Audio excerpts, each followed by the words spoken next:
നമസ്കാരം. എണ്ണശേഖരമുള്ള രാജ്യങ്ങളിലാണ് American president Donald ട്രംപിന്റെ കണ്ണ്. ഇറാന്റെ പ്രധാന എണ്ണ കയറ്റുമതി കേന്ദ്രമായ ഗാർക്ക് ദ്വീപ് പിടിച്ചെടുക്കുമെന്നും ഇറാനിലെ എണ്ണ കൈക്കലാക്കുമെന്നും കഴിഞ്ഞ ദിവസം ട്രംപ് ഒരു സൂചന നൽകിയിരുന്നു. വെനസ്വേലിയൻ പ്രസിഡന്റ് നിക്കോളാസ് മഡോറോയെയും ഭാര്യ സിലിയ ഫ്ലോറസിനെയും പിടികൂടിയതിനു ശേഷം എണ്ണ അടക്കം അവിടുത്തെ വിഭവങ്ങളുടെ താത്കാലിക നിയന്ത്രണം തങ്ങൾക്കാണെന്ന് ട്രംപ് അവകാശമുന്നയിക്കുകയും ചെയ്തിട്ടുണ്ടായിരുന്നു. കൂടാതെ ഇറാന് ശേഷം തന്റെ അടുത്ത ലക്ഷ്യം ക്യൂബയാണെന്നും ട്രംപ് പ്രഖ്യാപിച്ചിരുന്നു. ഇറാനെതിരായ യുദ്ധത്തിനു പിന്നാലെ കരീബിയൻ ദ്വീപായ ക്യൂബയിൽ US ഊർജ ഉപരോധം ഏർപ്പെടുത്തിയിരുന്നു. ക്യൂബയുടെ പ്രധാന എണ്ണ വിതരണക്കാരായ വെനസ്വേലയുടെ മുൻ പ്രസിഡന്റ് നിക്കോളാസ് മഡോറോയെ പിടികൂടിയതിനെ തുടർന്നാണ് US ഊർജ ഉപരോധം ഏർപ്പെടുത്തിയത്. അടുത്തതായി മെക്സിക്കൻ ഉൾക്കടലിൽ എണ്ണ വാതക ഖനനം വികസിപ്പിക്കാനുള്ള നീക്കത്തിലാണ് ട്രംപ് ഇപ്പോൾ. US, മെക്സിക്കോ, ക്യൂബ എന്നിവയുമായി അതിർത്തി പങ്കിടുന്ന വലിയ സമുദ്ര തടമാണ് മെക്സിക്കൻ ഉൾക്കടൽ. വൻതോതിലുള്ള എണ്ണശേഖരമാണ് മെക്സിക്കൻ ഉൾക്കടലിൽ ഉള്ളത്.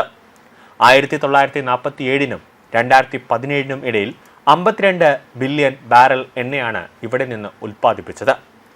അമേരിക്കൻ ഊർജ വിതരണത്തിന്റെ പ്രധാന ഉറവിടമായും ഇത് പ്രവർത്തിക്കുന്നുണ്ട്.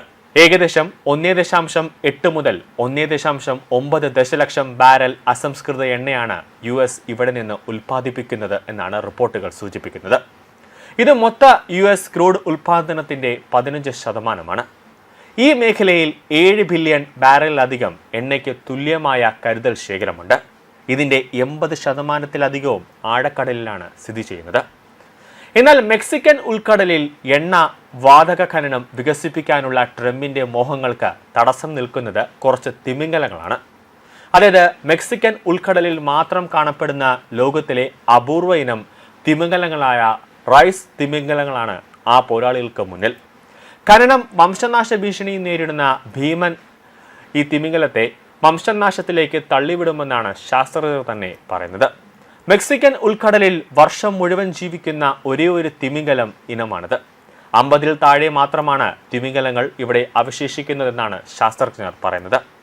2021 ഒരു പ്രത്യേക ഇനമായി അംഗീകരിക്കപ്പെട്ട റൈസ് തിമിംഗലം ഗൾഫിന്റെ വടക്ക് കിഴക്കൻ ഭാഗത്തുള്ള ഇടുങ്ങിയ പ്രദേശത്ത് 100 മുതൽ 400 മീറ്റർ വരെ ആഴത്തിലുള്ള വെള്ളത്തിലാണ് കാണപ്പെടുന്നത്.